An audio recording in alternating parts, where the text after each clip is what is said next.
Yiboneh, Yiboneh HaMikdash, Yitzion, Yitzion, Yitzion Temaneh. Yiboneh, Yiboneh, Yiboneh HaMikdash, Yitzion, Yitzion, Yitzion Temaneh. Neshama shir chadash. Shalom Aleichem, everybody. Welcome home to Torah. A warm welcome home to Torah. We are in the Eretz Chemda Beit Midrash. I just long to say back in the Yiboneh Beit Midrash, and the war will finally be over. Anyway, in the meantime, welcome back, and we are in the Parsha called Korach. And for those who are familiar, we use the Yakar for the basis of our discussion. Fantastic Perush commentary written 450 years ago, and you'll see how relevant it is. And for those who want to follow us in the Hebrew, you can find the sheets. There's a link below in the description box. I also want to mention there are previous classes which I do highly recommend. One watch or study, just to catch up on the Parsha, because what we do is we usually deal with one or two verses. We don't cover the whole Parsha. So through the many years that we've been doing this class, we cover a lot of the Parsha. So first of all, I want to welcome everybody that's here and wish everyone a Chodesh Tov. Chodesh Tov. Also, I understand that today is July 4th in the United States, and of course, it may be the last, but it's still something to celebrate for the thankfulness of the Chesed that Medina to Artzot Habrit, the United States of America, has provided a refuge for the Jews over our long, dark exile. They've been very kind, and we don't know how long that is going to last. Nothing in exile lasts forever, because we belong here. In the meantime, I want to pray especially for the unity of the Jewish people. This is one of the most important things, and that will bring us to victory. That's the only thing that will bring us to victory, is the unity of the people and our relationship with the Kadosh Baruch Hu. I want to also mention the shirim here are open for dedications. We have a Refuah Shalema. Our learning tonight will be in the Refuah Shalema for Nata ben Zisel and for the Aliyat Neshama of Daniel ben Aryeh. And B'ezrat Hashem, not only will Nata ben Zisel have a complete Refuah and a quick Refuah, but the Neshama, the holy Neshama of Daniel ben Aryeh, will be uplifted through our Torah learning. So we're on page Tafresh Tet Vav. That would be 615 in the Yakar, and we're dealing with chapter 16. We're actually halfway through the Yakar on this particular pasuk, which is the first pasuk, the first verse, where it begins by saying that Korach is the son of Yitzchar, the son of Kohat, the son of Levi. So in Hebrew, V'yikach Korach. Korach took himself, he separated himself. Okay, we're going to talk about this. But who is he? What is his name? So his name is not just Korach, but he's the son of so-and-so, who's the son of so-and-so, who's the son of so-and-so. And now all these names are of holy people, by the way. However, because of Korach, he himself misused his potential, and I'm going to say misused, through envy and jealousy. Now, all those names could have been, and in essence, they really are truly good, but he used them for the bad. In other words, he used the gift that God gave him through free choice, and he made the wrong decisions. He made bad decisions. But we're going to discuss his names and how the names reflect his character. Now, take notice that it does not say he's the son of Yaakov. It should have said, and it certainly could have said, that Korach is ben Yitzhar, ben Kahat, ben Levi, ben Yaakov, or ben Yisrael. We actually see that in Chronicles a few times, so we're going to get to that. But that's one of the first things that we're going to notice. Also, at the end, we understand that he took many of the descendants of Reuven with him. As I like to say, that misery loves company, so he's miserable and he needs allies, so he, as a charismatic figure that he is going to use flattery and enticing to people who are also in pain, in bitterness, as we're talking about bitter of soul, mori nefesh. Okay, so he took other people who might have a claim. So let's start with the Yakar. The first thing he notices, it's an observation that he will then unravel and unfold and solve for us, and that is v'lo k'chashev ben Yaakov. In the verse, he is not considered, he's not rendered in the explaining who he is, the son of Yaakov, and surely he is, right? Levi is one of Yaakov's sons, and yet the ancestry stops at Levi.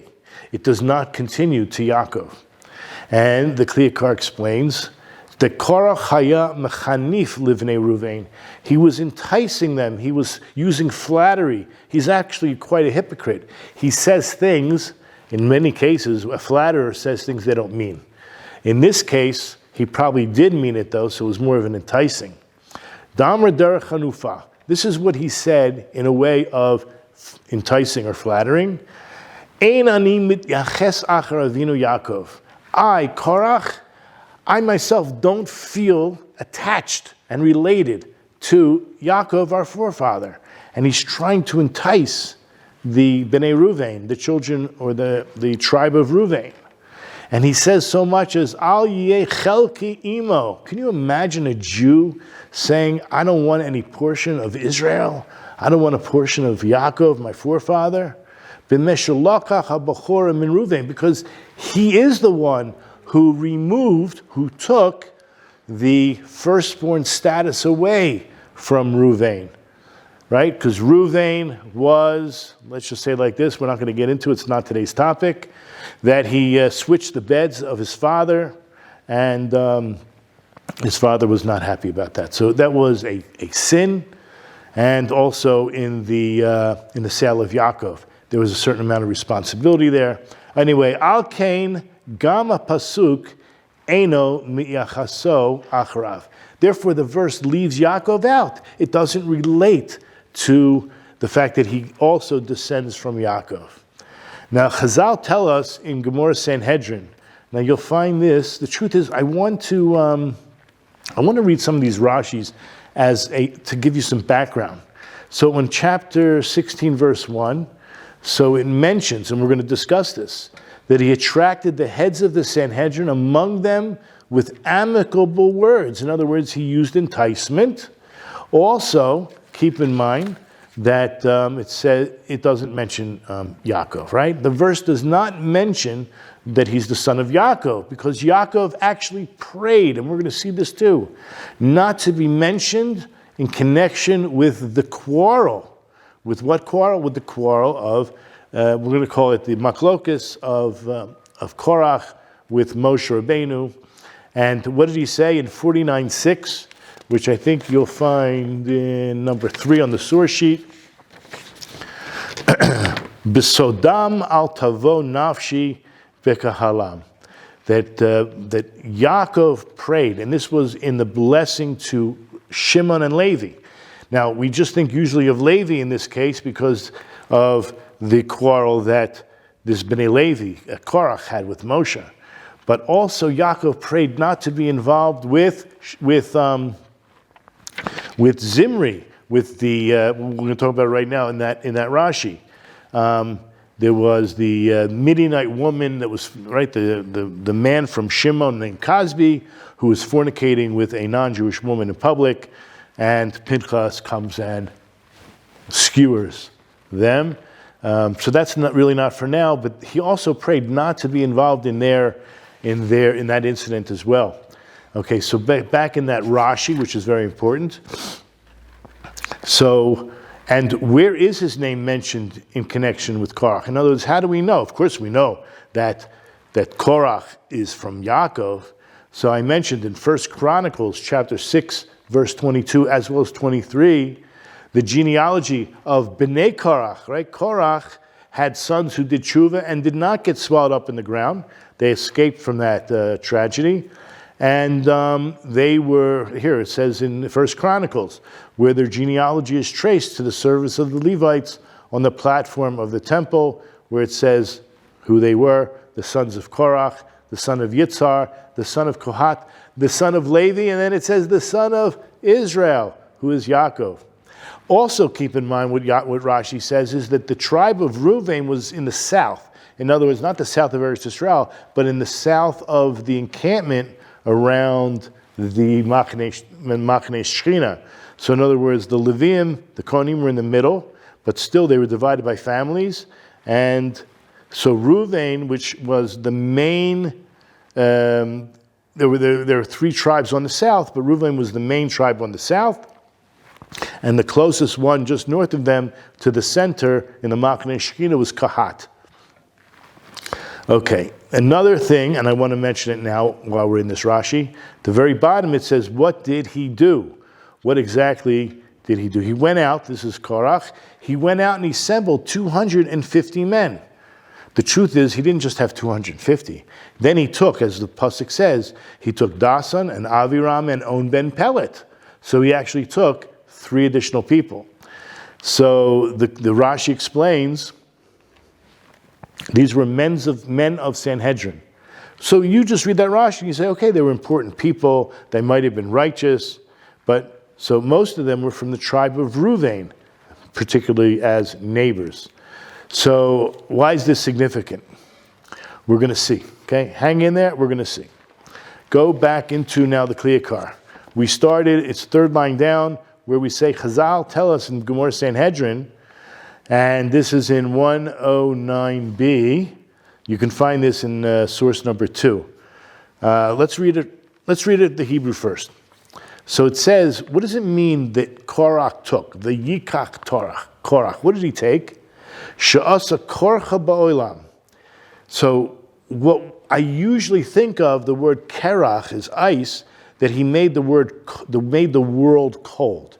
And we discussed this, but really looking at the Gemara more carefully, it means that it's from also baldness, because he removed, like when you give a crew cut or a haircut where you make someone bald, you're removing the hair. So we're going to translate the word korcha ba'olam. He brought a removal into the world. He did something, he made a void into the world. And we're going to see what that means. But if you want to even translate it as cold, like my dear friend Yehuda brought me dinner tonight, said, like, even if you want to translate it as cold, if you take God out of the pictures, what he actually was trying to do, then you're basically making the world a colder place, because we all know that Hashem loves the world and he loves us. And therefore, if you remove him, you're like removing the love. Okay? So that works just as well. What about the name Ben Yitzhar? Shehirtiach es kol ha'olam kitzaharaim. Now what we're doing, we're just going to read the Gemara, but we're going to go in depth. So when it says Ben Yitzhar, there's some aspect of heating up. Now this heating up has to do with the wrath of God, actually. So when we talk about, in the different words for anger, we're talking about heat. So when it says Hertiach et kol ha'olam kitzaharaim, he heated up the world like it is at high noon, Tzaharayim. And what about Ben Levi, the name Ben Levi? Shenasa Levi leGehenim. He made a whole escort, an entourage towards Gehenim. Like I said in the beginning, when you have names, and these names, everyone has a name, right? Everyone was born and their parents gave them a name. So the name is your mission. It doesn't mean that's your essence, but it means it's giving you some insight. He misused this insight, and he actually failed in his mission, because each one of these names could have had the opposite effect. It's not written in fate, in concrete, that he had to end up doing all these negative things. But the Yakar wants to know, the Gemara wants to know, Choshev Nami Ben Yaakov? Well, wasn't he the son of Yaakov? Shouldn't it have said that? And that he was what? Also using Yaakov in a negative way. Ikev atzmo leGehenim. The word ikev is like crooked or twisted. So he deceived himself. Right? It wasn't straight what he did for himself and went straight to Gehenim. So the Gemara says that Yaakov was bikesh. Yaakov himself prayed and sought rachamim al atzmo, for himself, Shelo yechashev imahem, in order so that he would not be considered with them. And we'll see right now in Genesis chapter 49, verse 6, which you'll find on your source sheet. It's number 3. We looked at it briefly already. Let my soul not enter their counsel. So when we say that, that's referring to the spies, by the way. And my honor, you shall not enter. In my honor, Yaakov is praying, you shall not join their assembly. That he wouldn't want to join Korach's assembly. In the Rashi, he mentions right away that also this future incident of Zimri, when the tribe of Shimon, because remember this prayer, this statement is made when Yaakov is blessing both Shimon and Levi. When the tribe of Shimon gathered to bring the Midianitess before Moshe, that's the non-Jewish woman, and what was her name? You have Cosby and Zimri, right? So Zimri is the male, the Jewish male. Cosby is the non-Jewish woman. And they said to him, right, is this one forbidden or permitted? If you say she's forbidden, whoever permitted you to marry Yisro's daughter? Okay, we're not going to go into that right now, but he prayed not to be part of their conspiracy. And there, when it mentions about Zimri, it doesn't mention that he's the son of Yaakov. So it's also missing from his ancestry. By the way, when Korach, who is the tribe of Levi, assembles the whole congregation against Moses and Aaron, that's when that was said. Their assembly. Fine. My name shall not join them. This is what he prayed. Meaning the Korach, the son of Yitzhar, the son of Kahat, the son of Levi. It doesn't say the sons of Yaakov. But later on in Chronicles as well, 1 Chronicles chapter 7:22, it mentions that Korach, the children of Korach, are the sons of Yitzhar, the sons of Kahat, the sons of Levi. Okay, let's go back into the Yakar. It's fascinating what he just said, and now we're going to go on. The last verse he mentioned was in 49:6. Bisodam al tavo nafshi, within their conspiracy my soul shall not enter. B'kahalam al techad kvodi, and within their assembly my honor shall not be joined in. Now, lefi pshuto, according to the simple explanation, vadai lo likvod yelo im yichashev imahem. If Yaakov was somehow associated, that would not bring honor to Yaakov's name.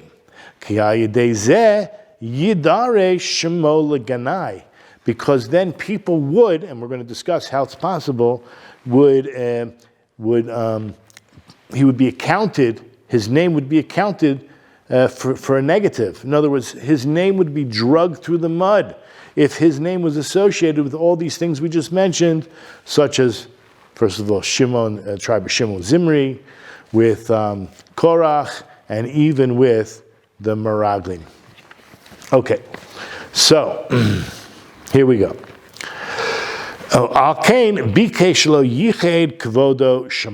Therefore, he requested that his name would not be brought into these occasions. Up until now, that's one idea. Davar acher. Davar acher means alternatively, or another level. Kedei shelo yomru, in order that people will not say. Because if his name was associated, people might come up with the following idea. Shemida zu Yerusha biyado min Yaakov. That those character traits that these people are acting on, in this case Korach, you know why he has or carries this character trait? Because he received it like through the DNA or through the heritage of Yaakov. And what was Yaakov known for? She'irer al habachora. Right? Didn't Yaakov have and I'm going to say legitimate complaint, not every complaint is legitimate. He had some kind of legitimate complaint or a complaint regarding that Esav had the firstborn status. What was his main complaint? That Esav didn't even cherish it. He didn't value it. And the proof of the pudding was that he sold it for porridge. Hainu ala kahuna. So once you have a Yaakov figure who's arguing on the firstborn status, that would be the same thing as Korach arguing on the kahuna, which he wanted to be the Kohen Gadol. He wanted to be the first, or the highest, or the most, powerful person at the time.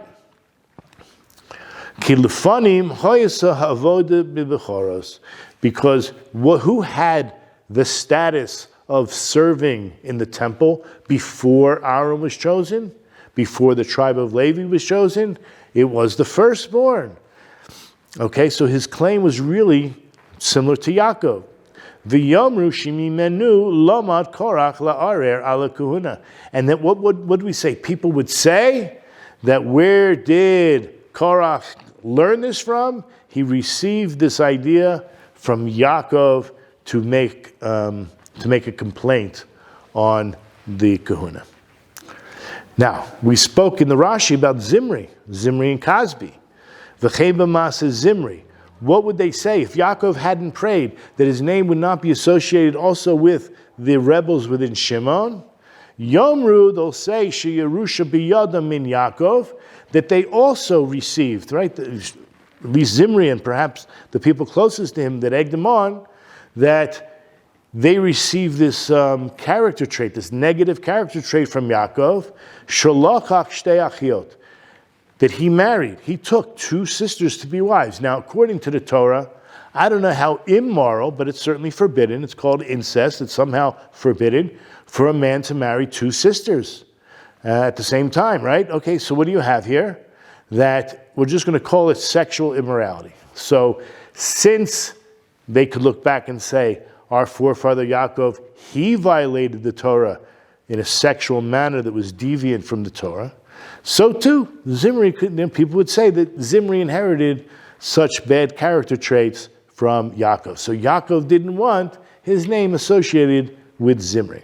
Al ken yichas es Korach hakanai ad Levi. Therefore, Korach was only, related, so to speak, and we're going to call him a kanai. In this sense, even though kanai usually means a zealot, it also means jealousy and envy. So we're going to call him Korach, the envious one, only went up until Levi. Shoyisagam came the Kane be Yosef, because Yosef also,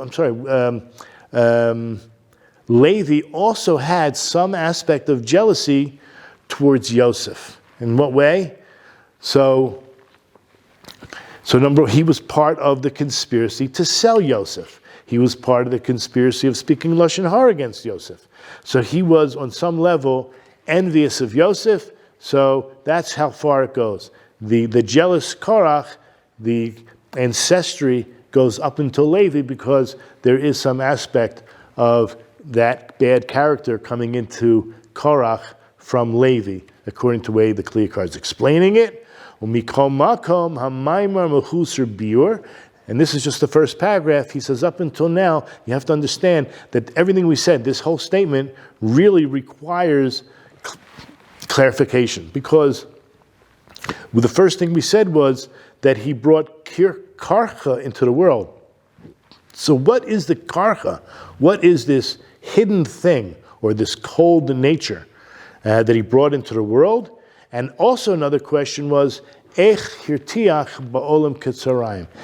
did he make the world hot? Again, we don't know that it's anger, but what exactly do the words mean that we expressed in the very beginning in Gemara Sanhedrin 109b?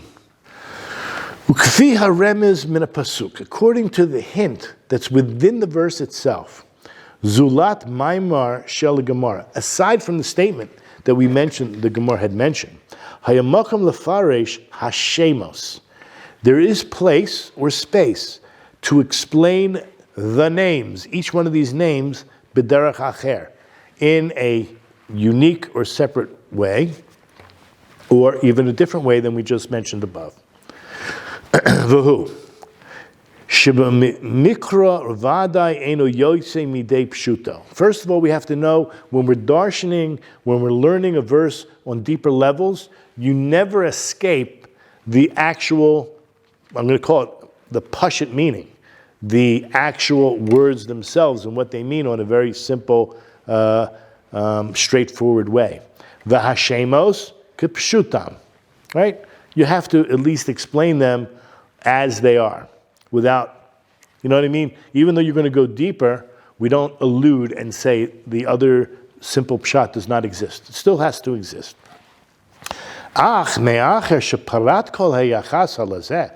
after the fact that the Torah does go out of its way and explain, because usually you just say, you're so-and-so ben so-and-so. Here, it already went like 3 generations. Mira ki shamo v'shem avotav hayu hora'ah al ha'atid. Therefore, what is it showing? It's showing us that his name and the names of his fathers, they're actually reflecting and teaching something about the future. Shi'amidu ben poiretz gedero shel olam. That he's destined, meaning really not that he's destined because he has free will, but shi'amidu, that he would stand on the possibility of basically when it says poiretz gedero shel olam, it means like to break through conventional rule, to go out of the bounds of common standards. Okay, it literally means to break the fence. Poretz geder sha'olam, and he is Korach. So we have to talk about his name again. Korach.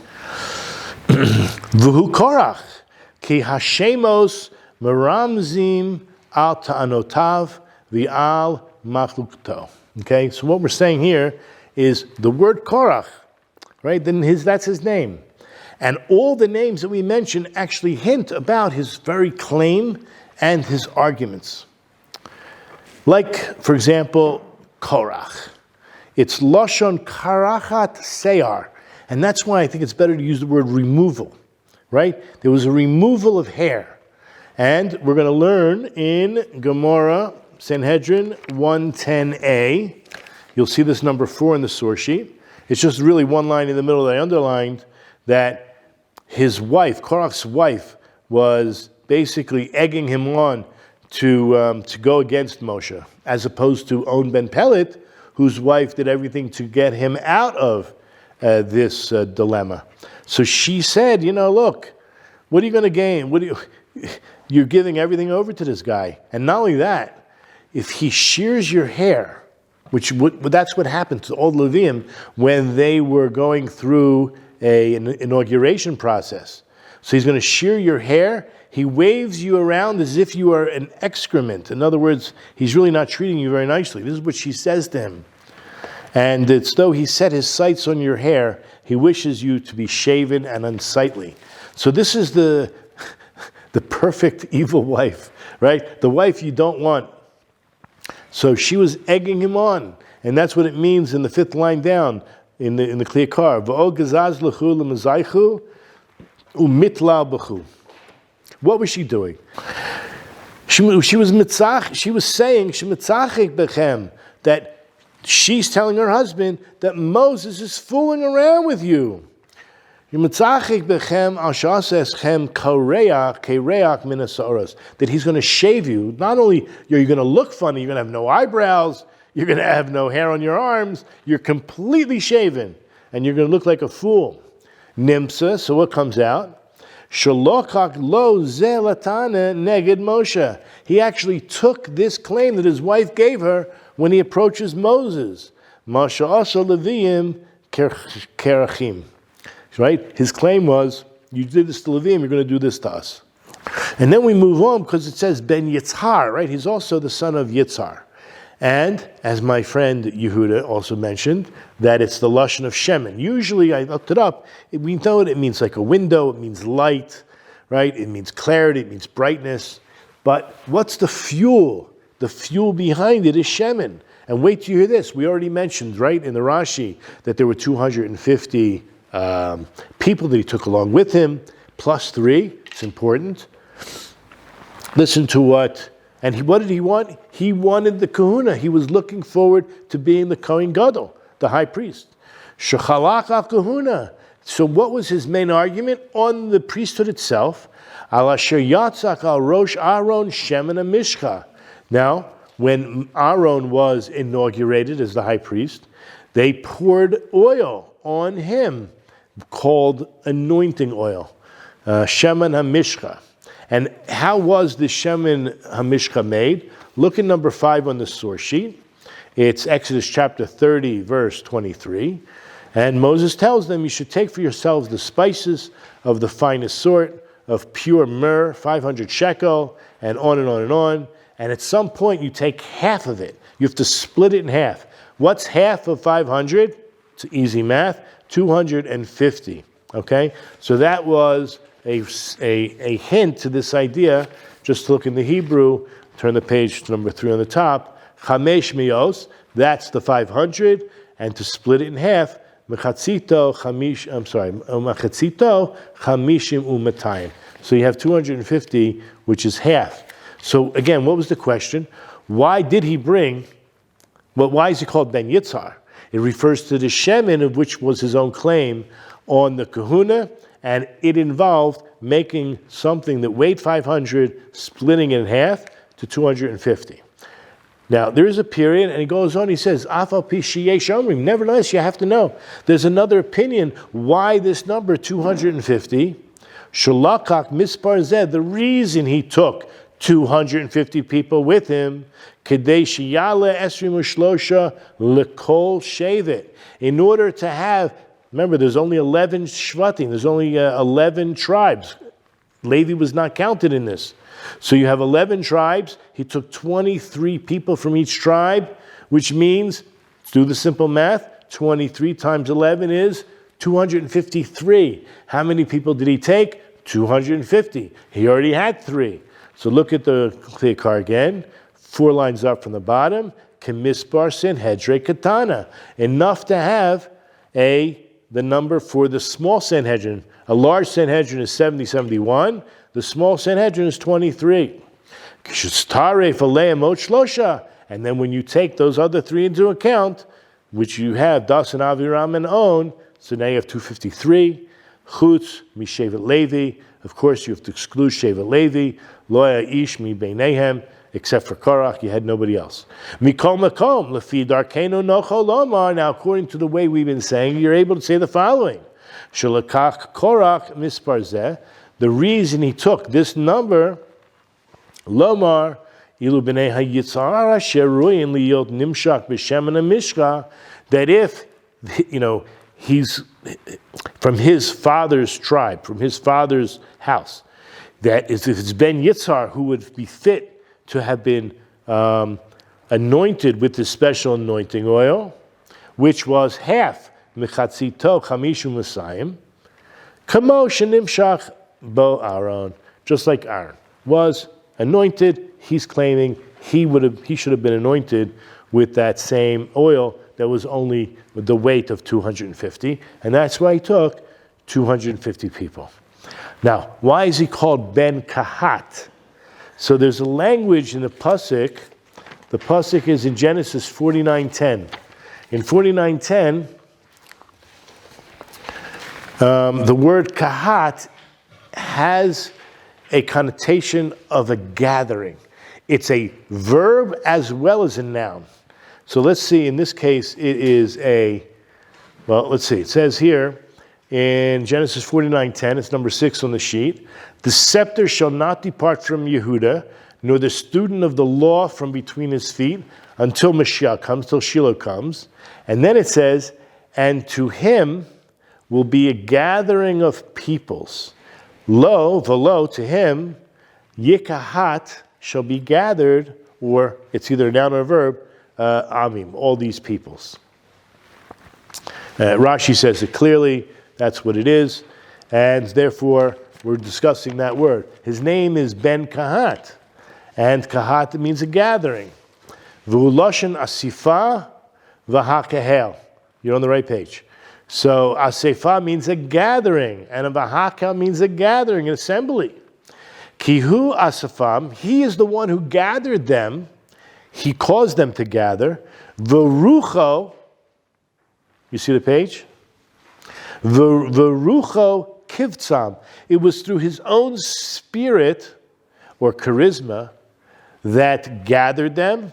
Lahakhilam. Again, another word for gathering them. Al Moshe v'Aaron, meaning against he incited them.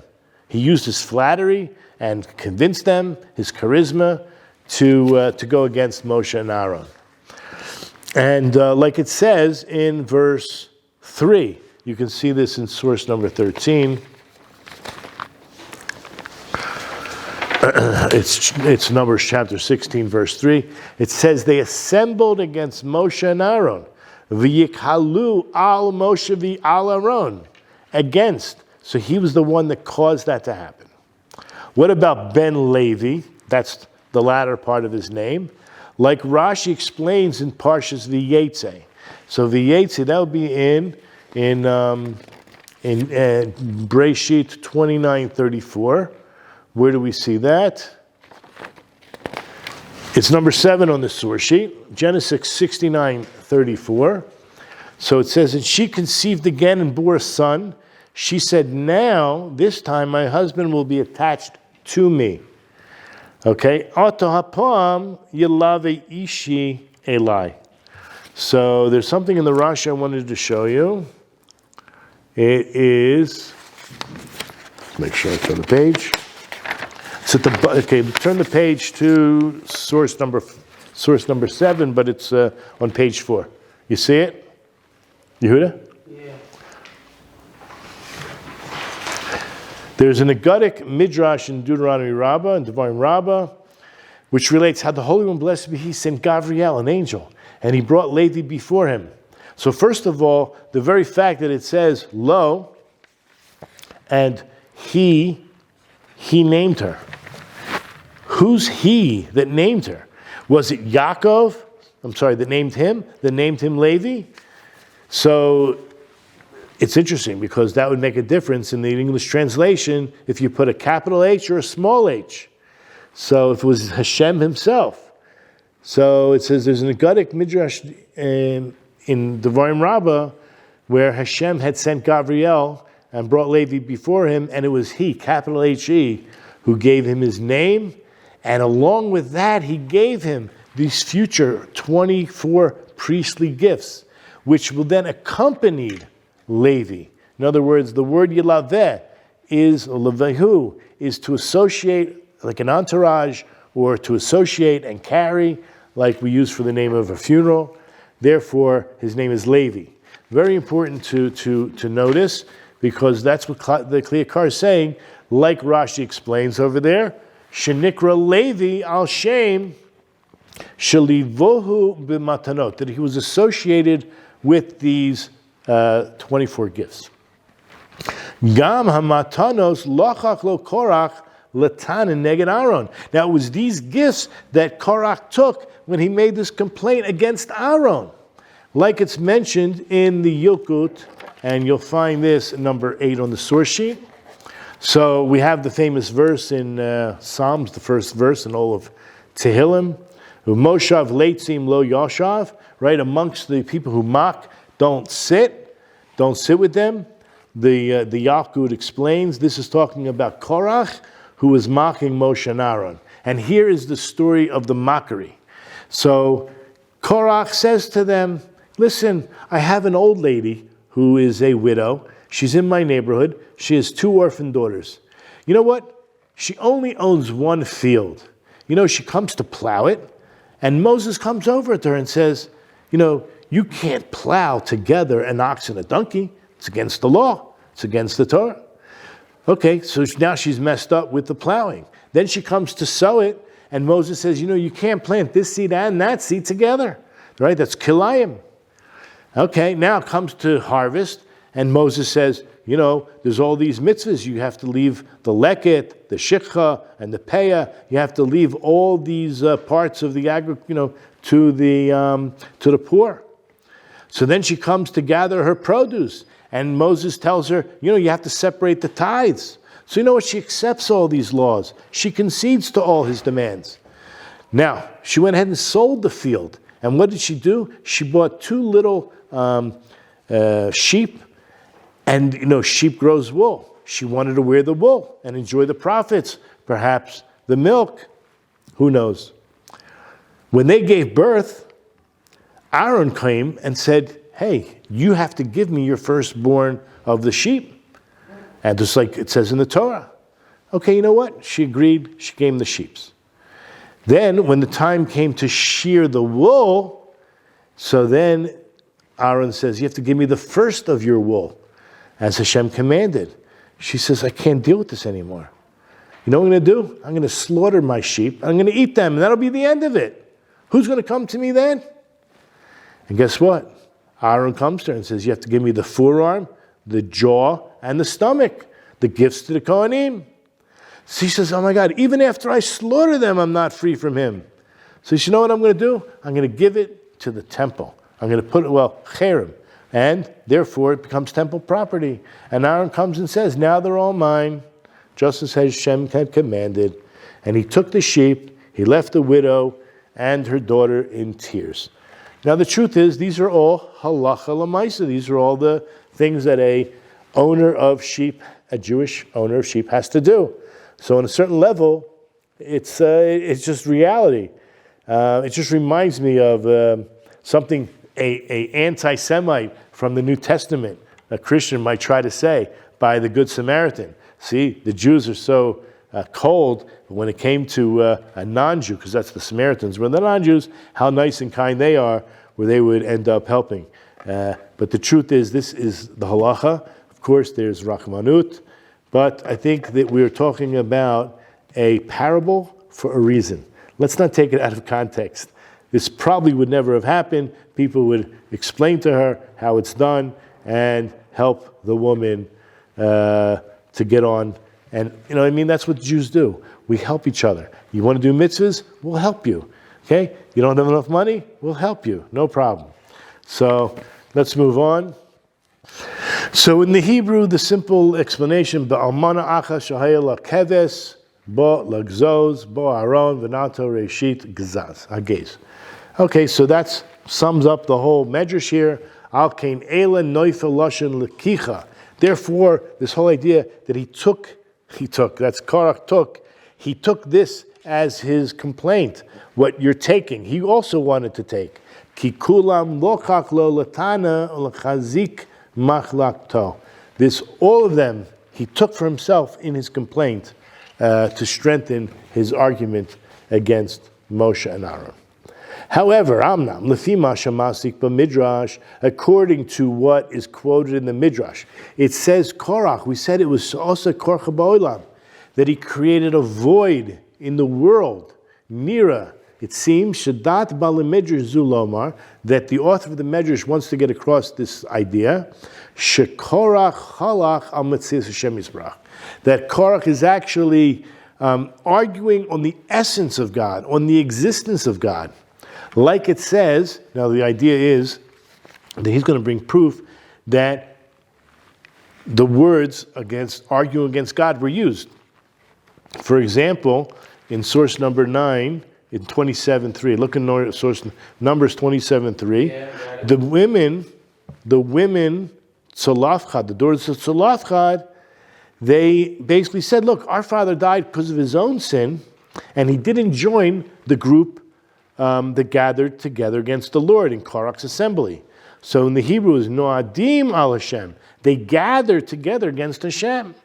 And also in verse 27, it's 26:9, that's number 10 on the source sheet, where it's speaking about Das and Aviram, the chosen congregation, they incited against Moses and Aaron in the assembly of Korach. It says when they incited against the Lord. So in Hebrew, in the last two words, it's on page 5, the last two words, it's on the top of the page, Bahatzotam al Hashem, that they, as we said, they conspired, they incited against Hashem. Vehecha matzinu shekorach noad al Hashem. From where do we know that, though? The question is, so very nice, the verse says it, but where do we know that they actually did it? So it says in Chazal, in Sanhedrin 110a, which is a very interesting idea, is that, where is it on the source sheet? Number 12. That anyone who is choylek al rabo, anyone who's arguing on his rav, who disagrees, he's kachoylek al shechina. It's as if he's disagreeing with the shechina. So let's look in the English how they translate it. Rav Hizda says, anyone who disagrees with his teacher, now there's a way, obviously you don't have to agree, you have to ask, Rabbi, how did you come to that conclusion? Help me understand. Okay? That's called with respect. So it doesn't mean disagree. It means when you're really arguing with your rabbi to the point where you're not going to give in, it's ego. Anyone who disagrees with his teacher is like one who disagrees with the divine presence. As it says by Dasan Naviram, which we just read, Numbers 26:9, where they strove against the Lord. Now, the truth is, the dispute was with Moses, and it wasn't against the Lord. So the Torah says they strove against the Lord, but really it was with Moses. So there we learn that if you go against your rabbi, it's like you're going against God. And another example, Rav Chama, son of Rabbi Hanina, says, anyone who initiates a quarrel, a mereva, with his teacher is like one who initiates a quarrel with the divine presence, as it says in Numbers chapter 20, verse 13, describing what happened at the Meriva, that says where the children of Israel quarreled with the Lord, but the quarrel was with Moshe. So you see, if you argue with Moshe, it's like you're arguing with the Lord, and therefore the principle of Choylek al Rabo is Kechoylek al Shechina. Now, Mikol Makom, nevertheless, he gufya kasha. This itself poses a problem, because Lami Kechoylek al Shechina. Why is it that if you argue with your rabbi, it's like you're arguing with the Shekhinah? I get that you want to prove this, but how do you know this? From where do you know this from? How do you know what you know? Ela lefisha Korach to'an. You know what Korach's claim was? Sha'olam kadmon kekadmut Hashem yisbarach. That how we normally say God is the first cause, everything emanates from Him. Korach's claim was the universe came first, and everything emanates from the universe. It even preceded Hashem. V'hu mechuyav hametzius, that it's the nature, it's the essence of the universe that has to exist because it existed. It was never created. It always was. In fact, that's what the philosophers, the ancient Greek philosophers, say, and in fact, that's what most scientists said up until about 200 years ago. That there always was. There never was a Big Bang. There never was a creator. I'm talking about the ones who were anti-God. The ones that didn't believe in God, they believed that the universe always was. V'hutrach l'kfirazu k'dei l'chazek machluto. And the reason why Korach, it was necessary for him to carry this message was because this strengthened his argument against God and against Moshe. Kihu to'an va'omar. Because what was his claim? His claim was by saying, as we know, Ki kol ha'eda kulam kedoshim ubetocham Hashem. Umadua titnasu al kahal Hashem. So in verse 3, if I'm not mistaken, where do we find it on the source sheet? Number 13. Right? They assembled against Moshe and Aaron and said to them, you take too much upon yourself. But then they said, for the entire congregation, all are holy, and the Lord is in their midst. So why do you raise yourself above the Lord's assembly? Now, try to understand what he's saying. That God is in the middle, not at the head. And you claim, you're so godly and you follow God. Why are you not even following God? God's in the middle, meaning we're all holy. But you want to be at the head. You want to raise yourself over us. Even God doesn't do that, according to their thinking. So let's see how the Yakar explains that one. V'dato lomar, what was on his mind to say was the following. She'ein yitaron usrara l'shum notzar al chavero. That according to Korach, that there is no advantage or power to anything that was created on anything else. Kedark she'ein kadima chas v'shalom lo yisbrach al burav. Just like his logic would dictate, according to him, that there is no precedence or kadima, coming first by God over any of his creatures or anything in creation. And that's why it says in the verse, Ubetocham Hashem, God is in the midst.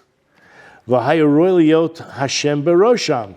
Right? You would have thought that God would be fitting to be at the head. V'lo betocham be'emsa, but not in the middle, but that's what the verse says. Elohor v'hoda kaviyachol she'ein lo kadima. So what Korach was basically saying, see, the verse itself teaches and admits, as if you could say that God has no kadima. There's nothing unique or special or first about God. Kal v'chomer ben beno shel kal v'chomer. So how much more so when we're dealing with, you, Moshe and Aaron, you're Medua Titnasu Atem. Why are you putting yourself above? God doesn't even do that. Okay, the last part, V'zeu Sha'amar.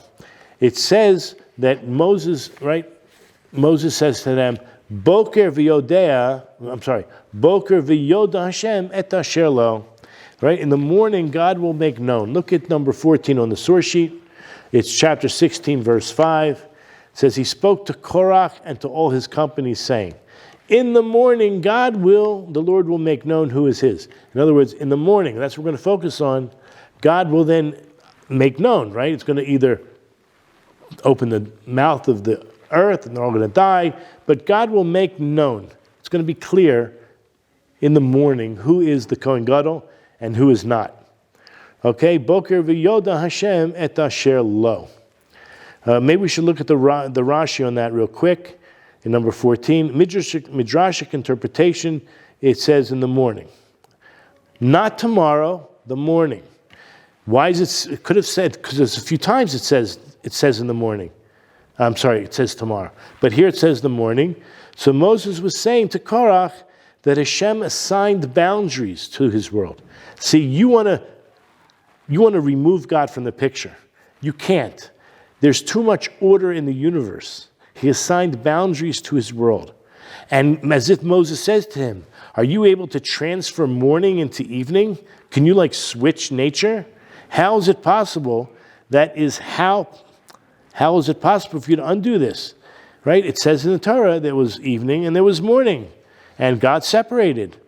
So too, the Rashi says Aaron was separated in order to sanctify Hashem. So back in the Yakar, it's v'yacholi natam lahafok boker l'erev, as if Moses was saying, are you able to switch? Are you able to cause a switch, a chaos in the world? Everything is very orderly. As it says in Genesis chapter 1, v'erev v'voker, first there was evening, then there was morning. Elu gvulos chalak kadosh baruch hu liyom v'layla. God made boundaries. He created these boundaries and he separated day and night. So too, Kashem, Shehivdil Yisrael Mina Umos, it's very important. Just so too, God separated the nation of Israel from the rest of the nations of the world.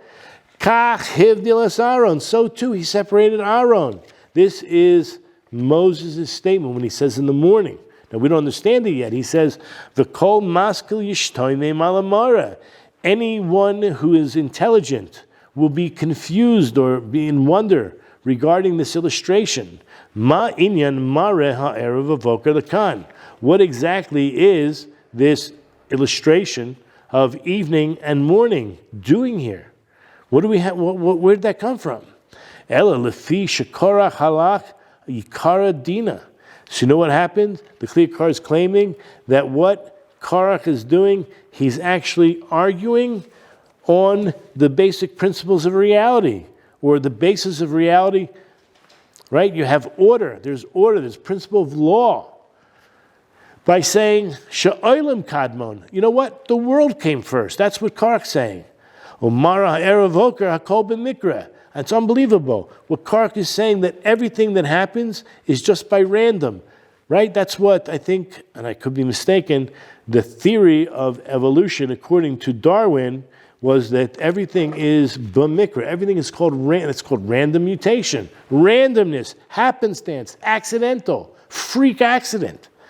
That's what b'mikra means. And if that's the case, lama teitze kazos milafanav yisparach lahavdil bein ish u bein re'ehu. Korach is asking Moshe, if I'm telling you, Korach's telling you that everything is random. So who are you to tell us that one person should be above another person?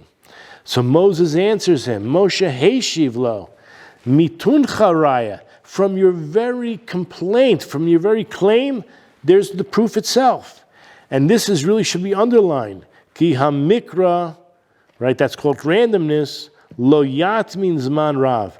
Randomness does not take place consistently over a long period of time. If it's an accident, it's an accident. And yet, what we see is every day, right, you can almost predict it, that the sun will rise in the east. It'll rise at what time it'll rise. So there's a tremendous amount of consistency within this randomness that takes place over a long period of time. Therefore, it's not b'mikra. It cannot be random. Harei einenu haroa. Even our own eyes see. She'ein ata yachol levatel hevdalta boker ve'erev. You're just a human being, and you're not all-powerful, and there's no way you could even negate or confuse the Seder of creation. Im kain ein zeh b'mikra. And if that's the case, it's not accidental. It's not happenstance. It's not random. Ella kach nivra b'ratzono. This is the way God created the world. Kashem shu yisbara kadmon l'kol notzar. So too, God came before all of creation. Kach halach mikvodo la'asher chafetz bo. It's Hashem. He created and He chooses who He wants to give honor to. V'chalak v'gulot. And He also decides how He wants to divide up and limit whatever it is in creation, create borders. Liyom natan gvula biyom, right? He gave day, the 12 hours we call sunlight. And to Israel, I want you to turn to page, let's see, it's chapter 26:19 in Deuteronomy. It's the last source on the source sheet. God says regarding the Jewish people, He was Noson Elyon al kol amim. In Hebrew, it's V'letitcha Elyon al kol hagoyim.